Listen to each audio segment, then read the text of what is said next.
হিঙ্গলগঞ্জে আর্থিক প্রতারণার অভিযোগে গ্রেপ্তার এক। উত্তর চব্বিশ পরগনার হিঙ্গলগঞ্জের কেওড়াখালী এলাকার বাসিন্দা শিবনাথ সরকার। তিনি বসিরহাট, বামনগাছি, বারাসাত সহ একাধিক জায়গায় ভুয়ো অফিস খুলে তার বিরুদ্ধে দীর্ঘদিন ধরে বিভিন্ন মানুষের কাছ থেকে আর্থিক প্রতারণার অভিযোগ করছে।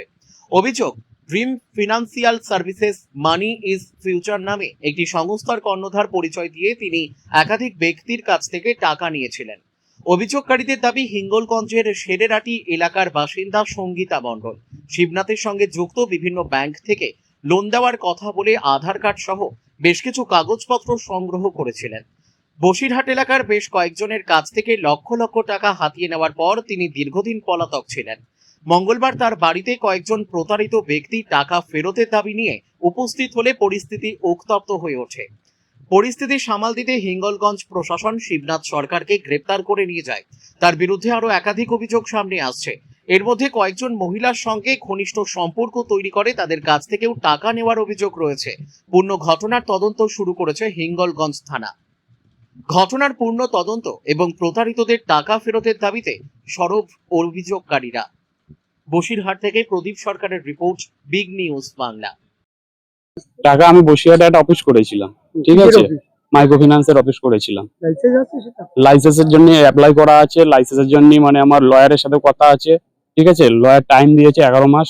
লাইসেন্স মানে নতুন প্রতারণা বেশি মানে করিওনি, এবং মানে কোনো প্রতারণা না। এক ব্যক্তি 50,000 টাকা দিয়েছিল, রেট অফ ইন্টারেস্টে টাকা দিয়েছিল।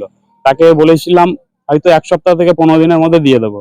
কোনো কারণবশত সে টাকাটা আমি দিতে পারিনি, ঠিক আছে।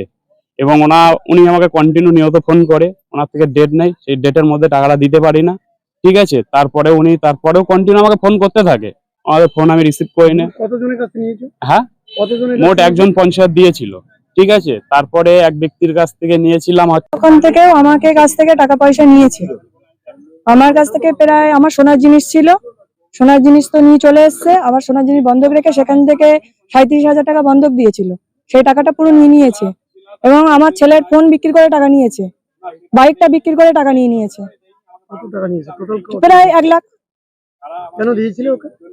ও ওখানে অফিস করেছিল, আমার সাথে বলেছিল, হ্যাঁ আমার স্বামী থাকে না স্যার, সত্যি কথাই আমার স্বামী থাকে না। ও প্রতিশ্রুতি দিয়েছিল আমাকে যে আমাকে দায়িত্ব নেবে, আমাকে দেখবে।